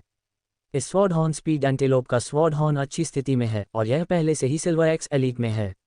ये गोल्ड ग्रेड तक पहुंचने से बस एक कदम दूर है। इसलिए इस स्वॉर्ड हॉर्न स्पीड एंटीलोप का मांस एक अच्छा विकल्प है, चाहे इसे फे को खिलाना हो या अपने खुद के खाने के लिए। जो जियाक्सिन ने स्वॉर्ड हॉर्न स्पीड एंटीलोप का परिचय दिया। जो जियाक्सिन ने इस स्वॉर्ड हॉर्न स्पीड एंटीलोप के लिए काफ़ी मेहनत की थी क्योंकि उसने इसे बहुत सारे कांस्य यूस्ट्रिया खिलाए थे। अन्यथा स्वॉर्ड हॉर्न स्पीड एंटीलोप अब तक जीवित नहीं रह पाता। लिन युआन तलवार सींग वाले स्पीड मृग को देखने के लिए आगे बढ़ा और तलवार सींग वाले स्पीड मृग के सींग पर हाथ रखने से पहले उसे आगे बढ़ाया। तलवार सींग वाले स्पीड मृग ने अपना सिर उठाने की कोशिश की और लिन युआन की तरफ देखा, इससे पहले कि उसका सिर फिर से नीचे गिर जाता। स्वॉर्ड हॉर्न स्पीड एंटीलोप को स्पष्ट रूप से अपने शरीर की स्थिति के बारे में पता था और सिल्वर की बुद्धिमत्ता के कारण वह पहले से ही समझ गया था कि उसका क्या हश्र होने वाला है। धीरे धीरे रिस रही जीवन शक्ति ने स्वॉर्ड हॉर्न स्पीड एंटीलोप को लगातार कमज़ोर महसूस कराया। लिन युआन ने स्वॉर्ड हॉर्न स्पीड एंटीलोप की स्थिति की जांच की और वापस खड़ा हो गया।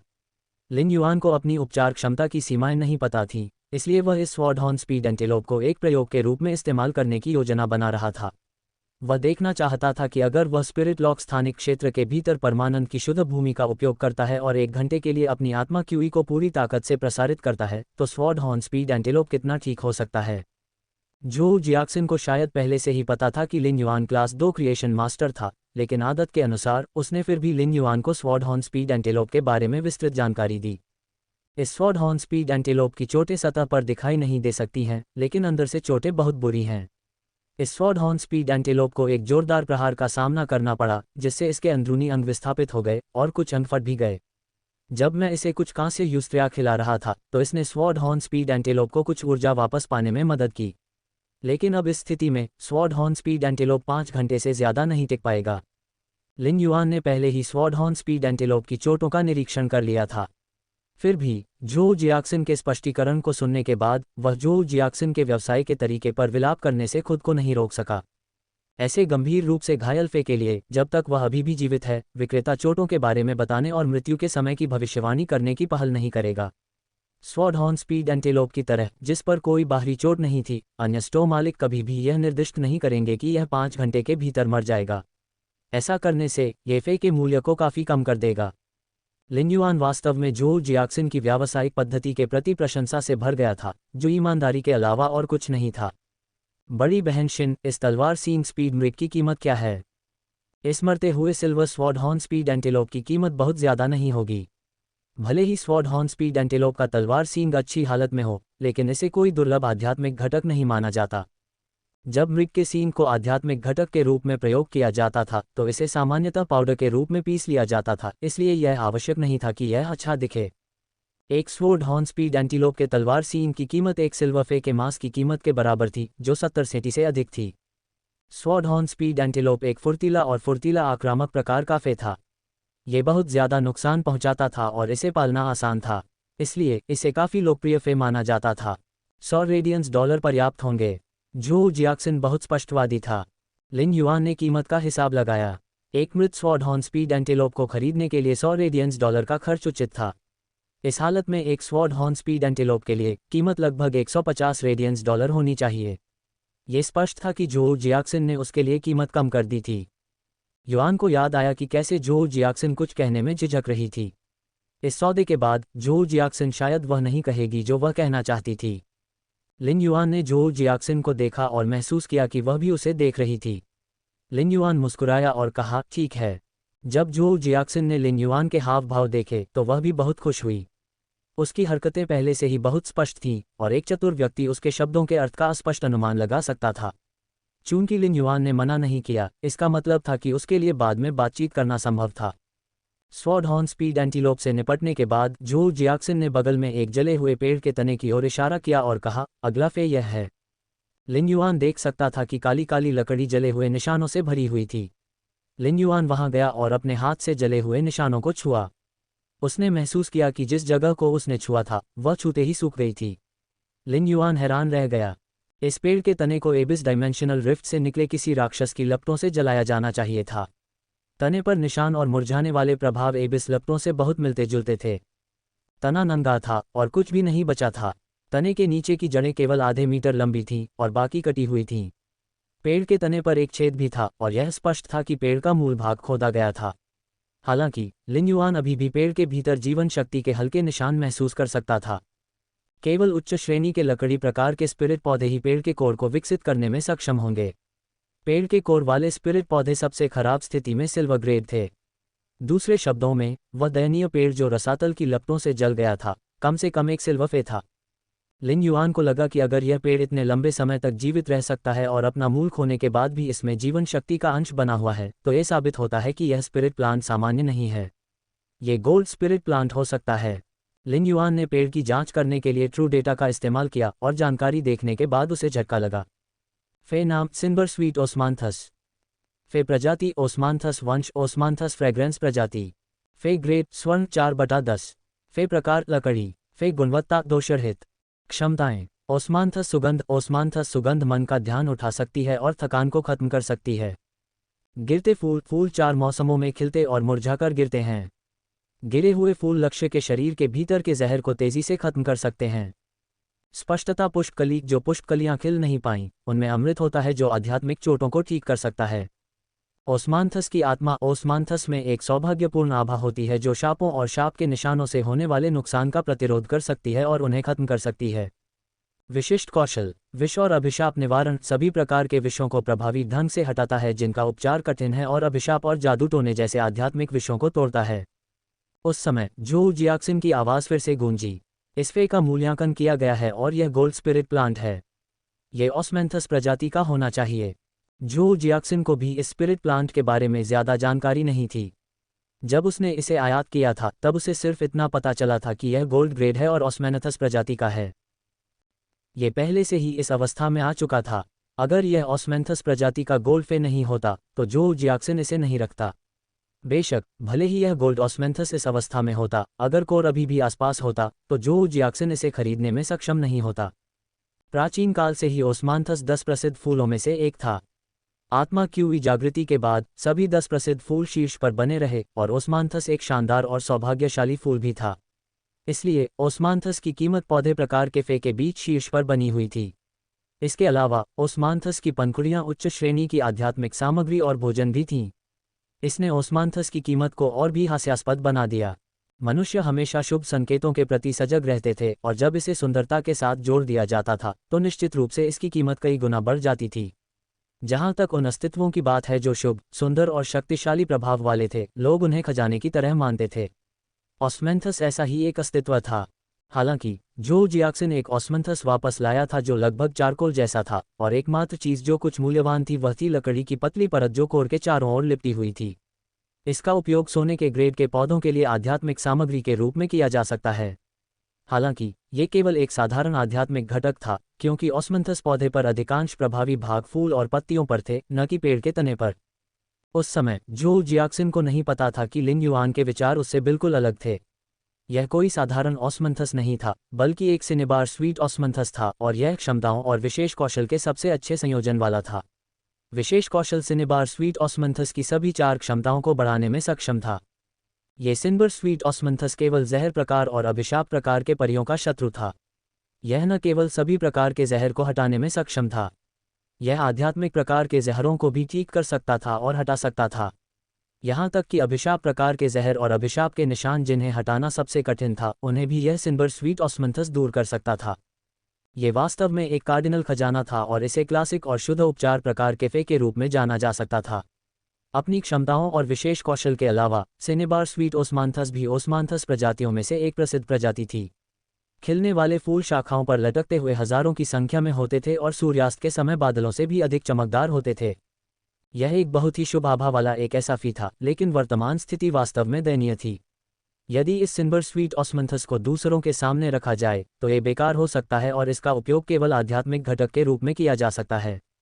हालांकि जब लिन युआन के सामने रखा जाता है, अगर वह इसे स्पिरिट लॉक स्थानिक क्षेत्र के भीतर परमानंद की शुद्ध भूमि में लगाता है तो सिल्वर स्वीट ओस्मांथस निश्चित रूप से कुछ ही समय में नया जीवन प्राप्त कर लेगा। ये कई फूलों के साथ खिलेगा जो शाखाओं को ढंक देंगे। ये सिल्वर स्वीट ओस्मांथस ऐसी चीज थी जिसे लिन युआन को पाना ही था। वह सिल्वर स्वीट ओस्मांथस के साथ अनुबंध करने में सक्षम नहीं हो सकता था, लेकिन अगर इसे स्पिरिट लॉक स्थानिक क्षेत्र में लगाया गया था तो लिन युआन जहर को हटाने के लिए सिल्वर स्वीट ओस्मांथस के फूलों का उपयोग कर सकता था। चमेली लिली चोटों को ठीक करने में सक्षम हो सकती है, लेकिन ये जहर को दूर नहीं कर सकती।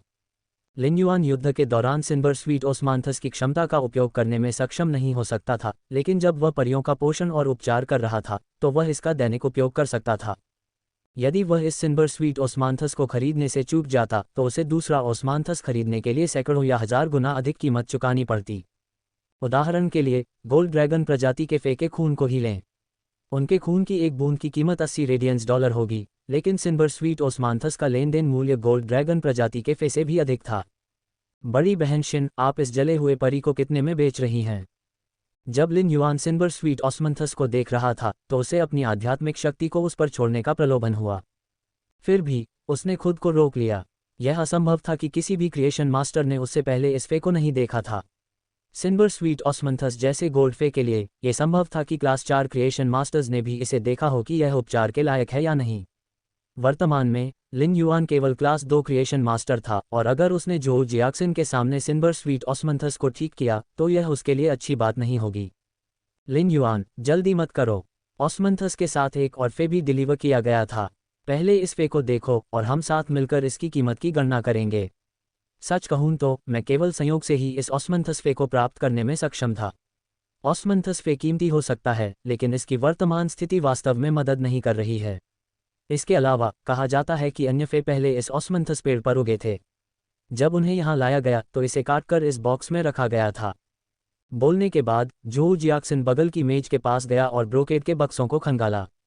इस मेज पर रखे ज्यादातर ब्रोकेड के बक्से कीमती आध्यात्मिक सामग्रियां थीं और वे जोऊ जियाक्सिन का कीमती संग्रह थे। उन्हें खोजते हुए जोऊ जियाक्सिन ने कहा, तीसरा फे ओस्मांथस फे के साथ रह रहा होगा, लेकिन अब ये स्पष्ट नहीं है। ये पहले ही सूख चुका है और ये थोड़े समय में अपनी सारी जीवन शक्ति खो सकता है। काफी देर तक खोजने के बाद जोऊ जियाक्सिन ने एक ब्रोकेड बॉक्स निकाला और उसे लिन युआन को सौंप दिया। उसने एक चमकदार मुस्कान के साथ कहा, मैं आपसे केवल ओस्मांथस फे के लिए 300 रेडियंस डॉलर ही लूंगी। इस ब्रोकेड बॉक्स को बड़ी बहन शिन की ओर से आपके लिए एक उपहार के रूप में समझो। जोऊ जियाक्सिन भी यह नहीं पहचान पाई थी कि इस ब्रोकेड बॉक्स के अंदर क्या है। हालांकि जब वह इसका निरीक्षण कर रही थी तो उसमें से स्पिरिट तरंगें निकल रही थीं जो एक गोल्ड फे की थीं। इसलिए ये कुछ अच्छा होना चाहिए। फिर भी भले ही यह कुछ अच्छा था, जोऊ जियाक्सिन को नहीं पता था कि इसका उपयोग किस लिए किया गया था। फेय को आयात करते समय उसने ओस्मांथस फेय खरीदने के लिए एक उपहार के रूप में ये ब्रोकेड बॉक्स भी प्राप्त किया था। इस प्रकार वह इसे लिन युआन को एक एहसान के रूप में देने जा रही थी। लिन युआन ने अपना सारा ध्यान उस सिल्वर स्वीट ओस्मांथस पर लगा दिया था और जोऊ जियाक्सिन द्वारा सौंपे गए फे के बारे में वास्तव में परेशान नहीं था। हालांकि जब उसने एक नज़र डाली तो वह दंग रह गया। सिल्वर स्वीट ओस्मांथस अब लिन युआन का ध्यान खींचने में सक्षम नहीं था। ट्रू डेटा ने बताया कि वह मुरझाई हुई और काली चीज वास्तव में एक खजाना थी जो आध्यात्मिक ऊर्जा को बढ़ा सकती थी। फे नाम सिनेबार ओस्मांथस होवथिया। फे प्रजाति होवथिया प्रजाति एस्फोडेलेसी वंश। फे ग्रेड स्वर्ण 8/10। फे प्रकार घास। फे क्वालिटी दोषरहित गुणवत्ता। सिल्वर ओस्मांथस होवथिया एक प्रकार का साथी परी था और यह केवल उन स्थानों पर उगता था जो शुभ और शुद्ध ऊर्जा से भरे होते थे। साथ ही जीवन रूप अत्यंत दुर्लभ थे और यहाँ तक कि दुर्लभ जीवन रूप मंडप की वार्षिक बड़े पैमाने की नीलामी में भी सिनेबार ओस्मांथस होवथिया को अंतिम नीलामी वस्तु के रूप में उपयोग किया जा सकता था। सिनेबार ओस्मांथस होवथिया सिनेबार स्वीट ओस्मांथस के साथी के रूप में विकसित हुआ, इसलिए इसका नाम रखा गया। जब होवथिया अन्य पौधों के साथ बढ़ता था तो पौधे के अनुसार इसका नाम बदल जाता था। सिनेबार ओस्मांथस होवथिया प्रजाति का हिस्सा था और उसमें ये गुण थे। ये कहने के बजाय कि सिनेबार ओस्मांथस होवथिया एक फी था, यह एक आध्यात्मिक घटक की तरह था जो विकसित हो सकता था। सिनेबार ओस्मांथस होवथिया में कोई क्षमता या विशेष कौशल नहीं था, लेकिन इसमें घातक जहर भी था। सिनेबार ओस्मांथस होवथिया प्लेटिनम ग्रेड तक पहुंचने पर केवल एक बार फल देता था। यह हर बार 3 से 5 क्रिस्टल जैसे फल देता था। हमेशा से कहा जाता रहा है कि एक स्पिरिट क्यूई पेशेवर की घायल आध्यात्मिक ऊर्जा को ठीक करना बेहद मुश्किल था। इसे ठीक करना असंभव नहीं था क्योंकि सिनेबार ओस्मांथस होवथिया का फल आध्यात्मिक ऊर्जा को एक हद तक ठीक कर सकता था। ये दुनिया के दुर्लभ पवित्र जीवन रूपों में से एक था जो घायल आध्यात्मिक ऊर्जा को ठीक कर सकता था। अगर किसी व्यक्ति को आध्यात्मिक ऊर्जा से जुड़ी कोई चोट न भी लगी हो तो भी सिनेबार ओस्मांथस होवथिया के फल खाने से कुछ न कुछ असर होता है। यह मस्तिष्क को उत्तेजित करता है और आध्यात्मिक ऊर्जा को बढ़ाता है। लिन युआन के लिए सिनेबार ओस्मांथस होवथिया वाकई एक बड़ा खजाना था। जब से उसने मोबियस को अनुबंधित किया था तब से उसकी आध्यात्मिक ऊर्जा दयनीय रूप से कमजोर हो गई थी। लिन युआन ने जीनियस और चिमी को भी अनुबंधित किया था, जब उन्हें फे भी नहीं माना जाता था। इसके अलावा लिन युआन उसके बाद कई दिनों तक बेहोश रहा था। अगर लिन युआन की आध्यात्मिक ऊर्जा को बढ़ाया जा सकता है तो इसे पूर्ण परिवर्तन माना जाएगा।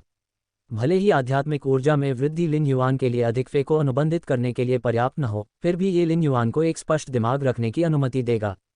यदि आध्यात्मिक ऊर्जा में वृद्धि पर्याप्त थी तो लिन युआन के लिए नए फे को अनुबंधित करना संभव होगा। सिनबर स्वीट ऑस्मंथस की तुलना में सिनबर ऑस्मंथस होवथिया लिन युआन के लिए एक बड़ा आश्चर्य था। हालांकि इस सिनबर ऑस्मंथस होवथिया को बढ़ने के लिए इसे सिनबर स्वीट ऑस्मंथस पर उगना था। वर्तमान में लिन युआन जल्द से जल्द सिनबर स्वीट ओस्मांथस और सिनबर ओस्मांथस होवथिया खरीदना चाहता था ताकि वह उन्हें रोक सके और उनका उपचार कर सके। बड़ी बहन शिन, मैं दोनों फे को ले जाऊंगा जिसमें स्वॉर्ड हॉर्न स्पीड एंटीलोप भी शामिल है। मैं पैसे एक साथ ट्रांसफर करूंगा। जल्द ही लिन युआन ने जोऊ जियाक्सिन को स्थानांतरण पूरा कर लिया। जोऊ जियाक्सिन ने तीनों मरणासन फे को ऑस्ट्रिच लॉजिस्टिक्स के फे स्टोरेज बॉक्स में संग्रहित किया और तुरंत लिन युआन के सामने डिलीवरी की व्यवस्था की।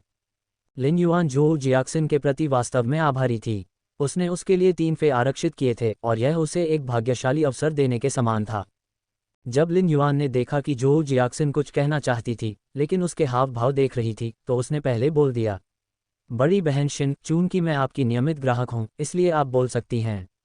लिन युआन ने शायद पहले ही अनुमान लगा लिया था कि जोऊ जियाक्सिन क्या कहना चाहती थी, लेकिन उसके कहने से पहले वह निश्चित नहीं हो सकता था। जोऊ जियाक्सिन को उम्मीद नहीं थी कि लिन युआन उसके बोलने से पहले ही पहल कर देगा, और वह निश्चित रूप से बहुत खुश थी। अगर लिन युआन मदद नहीं करना चाहता था तो वह पूछने की पहल नहीं करेगा। चूंकि उसने पूछा था इसलिए एक मौका हो सकता है।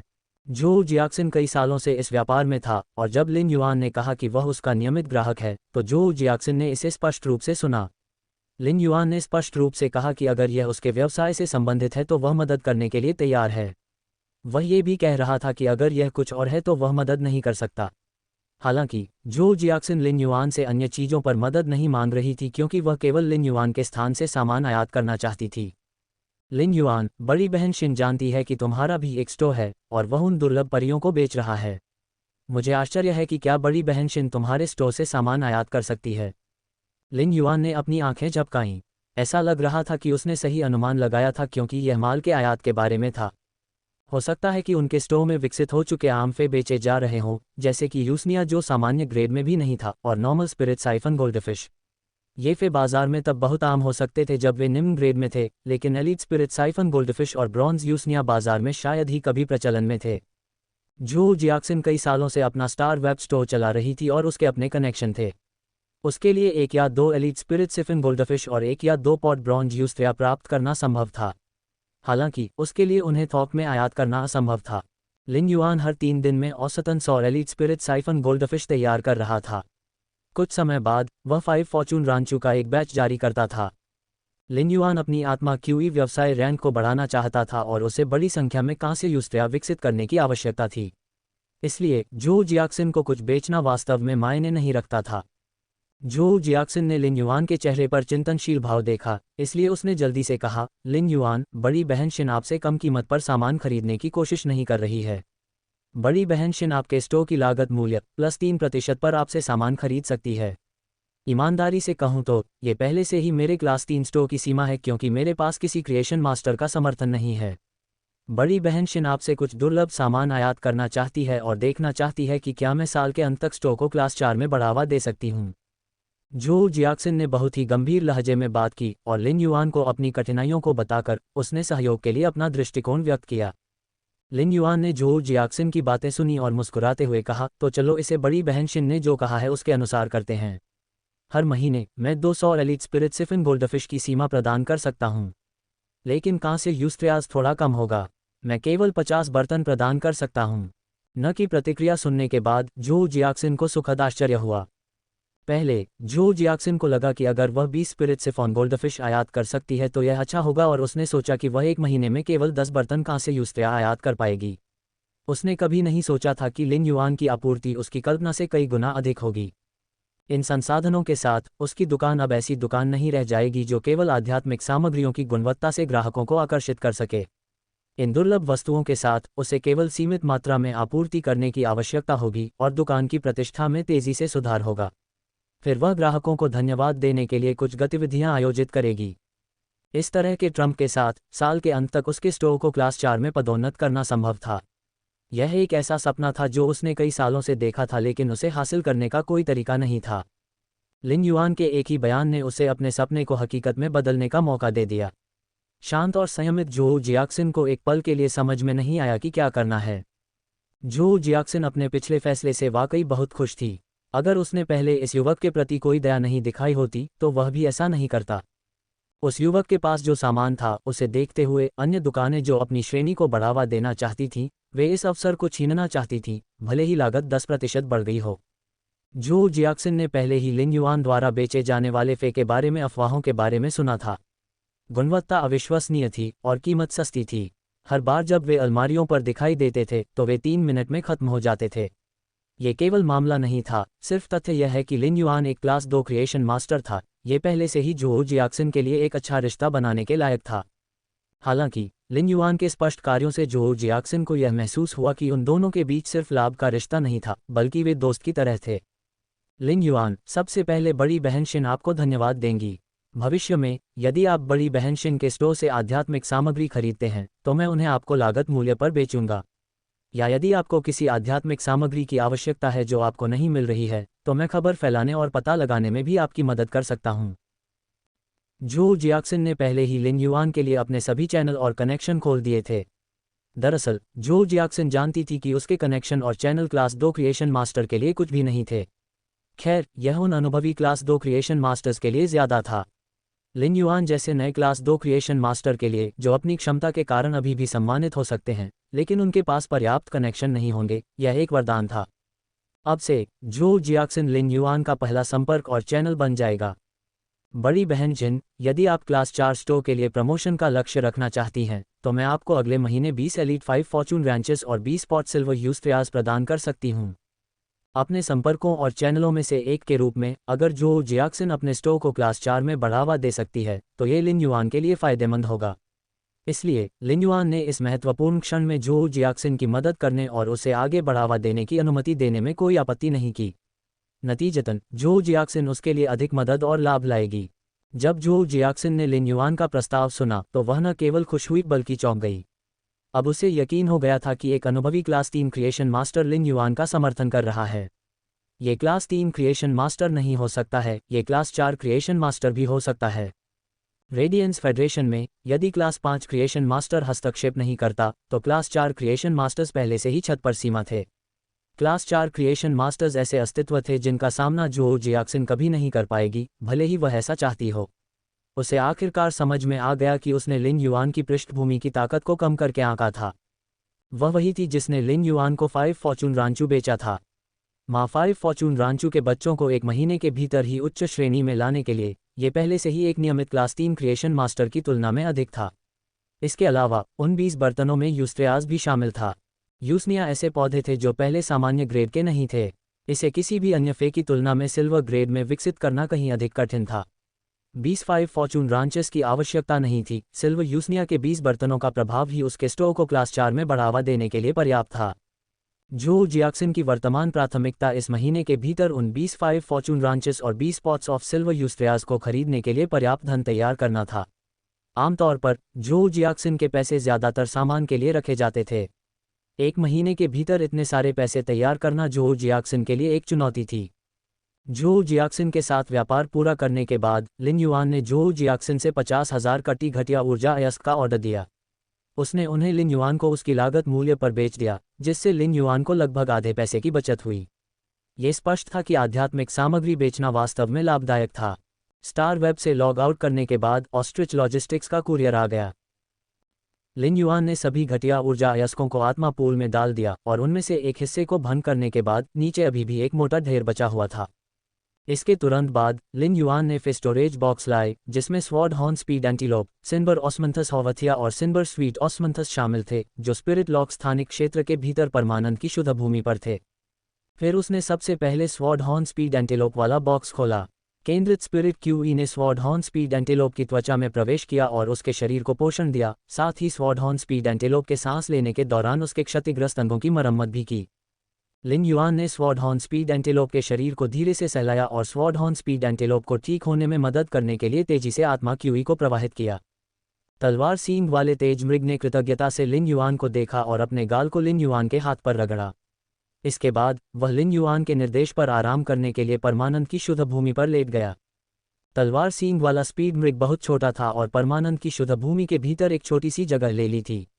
इसने अपने शरीर को सिकोड़ लिया और जल्दी से सो गया, जबकि आत्मा क्यूई धीरे धीरे उसके शरीर में प्रवेश कर गई, धीरे धीरे उसकी चोटों को ठीक कर रही थी। आगे लिन युआन एक बड़ी परियोजना में व्यस्त होने वाला था। उसने 2 gold grade pay storage box खोले। लिन युआन ने जले हुए सिल्वर स्वीट ऑस्मंथस को परमानंद की शुद्ध भूमि की सीमा पर लगाने के लिए बहुत प्रयास किया। उसी समय उसने पेड़ के तने के जुरीदार हिस्से में सिल्वर ऑस्मंथस हॉवथिया को सावधानी से रखा। उसे विश्वास था कि सिल्वर ऑस्मंथस हॉवथिया जल्द ही सिल्वर स्वीट ऑस्मंथस पर जड़ें जमा लेगा। इसके बाद लिन युआन ने अपनी आध्यात्मिक शक्ति को पूर्ण बल के साथ प्रसारित किया ताकि आत्मा की क्यूई को सिनेबार स्वीट ऑस्मांथस में प्रवाहित किया जा सके। कुछ कठिन परिश्रम के बाद भी परमानंद की शुद्ध भूमि के अंदर भी प्रभाव स्पष्ट नहीं थे। सिल्वर स्वीट ऑस्मांथस एक कारण से गोल्ड फे था। लिन युआन की D rank spirit qi professional की आध्यात्मिक शक्ति के साथ उसके लिए गोल्ड फे को ठीक करना अभी भी मुश्किल था। लिन युआन ने अपने शरीर के भीतर आत्मा क्यूई क्षमता को महसूस किया। फेयर को विकसित करने के कई दिनों के प्रयास के बाद लिन युआन पहले से ही डी रैंक आत्मा क्यूई पेशेवर से प्रगति कर रहा था, क्योंकि उसकी आत्मा क्यूई क्षमता सी रैंक आत्मा क्यूई पेशेवर का केवल आधा थी। लिन युआन ने तुरंत बड़ी संख्या में यूस्त्रियाज खरीदे। अगले कुछ समय के लिए लिन युआन पहले सी रैंक स्पिरिट क्यूई पेशेवर बनने की योजना बना रहा था। इस तरह लिन युआन उस स्थिति में वापस आ गया जहां वह नींद और भोजन के बारे में भूल गया। वह बिना आराम किए लगातार फेयर्स का विकास कर रहे थे। जल्द ही 3 दिन बीत गए और लिन युआन सी रैंक स्पिरिट क्यूई पेशेवर बनने से सिर्फ एक कदम दूर था। उसी समय छोटी सी दुकान के दरवाजे पर दस्तक की आवाज़ आई।